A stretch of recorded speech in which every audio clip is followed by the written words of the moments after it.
the guitar world's acoustic nation. My name is Maase. I'm a New York City-based session guitarist and teacher. I've been teaching professionally for over 15 years. I do a lot of things to make a living in New York.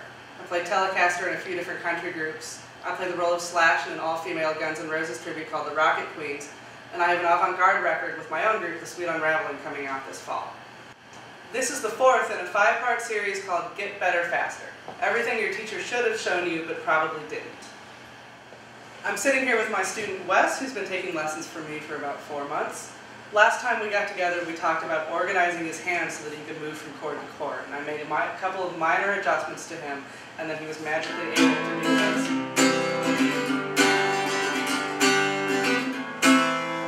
Let's take a closer look at how he got from point A to point B. Okay, so the first thing you want to do, of course, is work on your posture and set your thumb up the way we talked about in previous segments. I want you to go ahead and move from A minor to G now.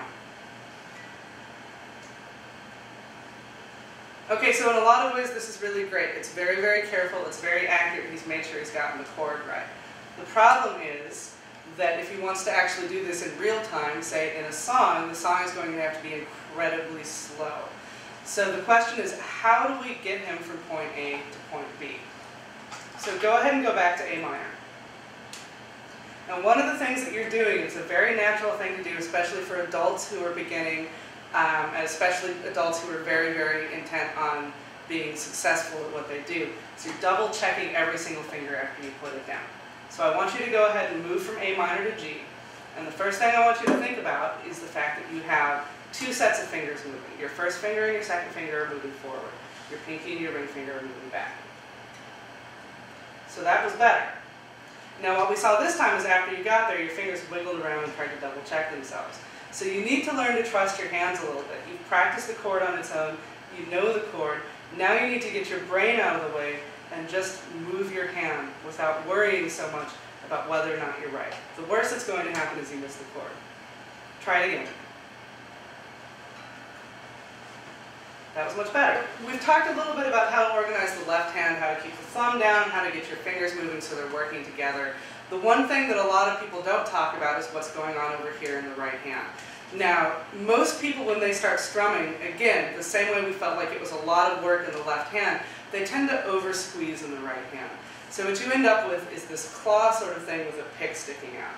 I'd like to talk a little bit about where to hold the pick. So the first thing you want to do is look at the nail, the base of your nail in your right hand. And you want to look at the base of the nail on your first finger, and you want to line them up so that they're pointing, they're lined up, but your thumbnail and fingernail are pointing away from each other. This is all that you need to hold a pick. So then you're just going to take the pick, slide it in between the two, and try to keep your hands loose. We have this idea at first that we need to grip the pick as if it's going to go flying away, and you have to remember that it's just a tiny piece of plastic.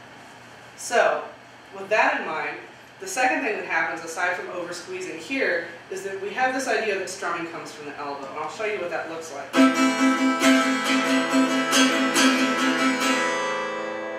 So this is kind of problematic. One of the reasons it's problematic is that it's very, very difficult to be accurate if you're making these sweeping motions across the instrument, which means that if I play a chord like D, which is only a 4-string chord, I'm still hitting these extra strings.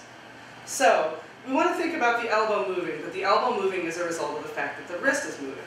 All I'm doing when I'm strumming is moving my wrist from side to side, the same way I did in my finger exercise, but with a larger motion. So, for instance,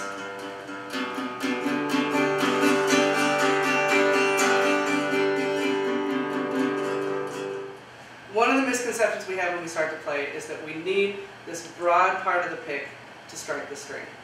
When you do that, think about what's happening. Your pick is hitting the string, it's scraping all the way along the pick, and then at the very end of that, the tip of the pick is striking the string and making a noise. This has 2 effects. One, it means that every time you play a note, you stop the string. And 2, it means that you're always going to sound like you're banging away at the guitar. Now there's a very simple solution to this, and if you look at my pick, what you'll see is that it's worn on one side, and then it's worn on the other side. So what you'll see from this angle is that there's wear on the front side of my pick going in one direction, and on the back side of my pick going in the other. The pick's picked up a bit of a bevel, and that actually is wear on the pick. It's not how the pick came. What this means is I'm striking when I'm strumming down, I'm striking this side of the pick. When I'm strumming up, I'm striking this side of the pick. This is really important. I'm never attacking the strings like this, because when I attack like this, the string gets caught on the pick, like so. So what this means is that I'm coming at the strings from an angle. I'm striking this front part of the pick when I'm headed down. I'm striking the back part of the pick when I'm headed up. In order to do this, what I need to do is change the angle of my wrist. So instead of coming at the guitar so that I'm perpendicular to the guitar like this, I'm going to come so I'm at an angle. And what that means is that I'm going to strike in a slightly circular motion this way, by turning my wrist so that the pick comes down. Similarly, when I'm going up, I'll strike the string with the back of the pick. So if we put these things together, moving the wrist instead of the elbow, moving the wrist actually allows us to change the angle of the pick much more than the elbow does. Then you end up with something that sounds like this.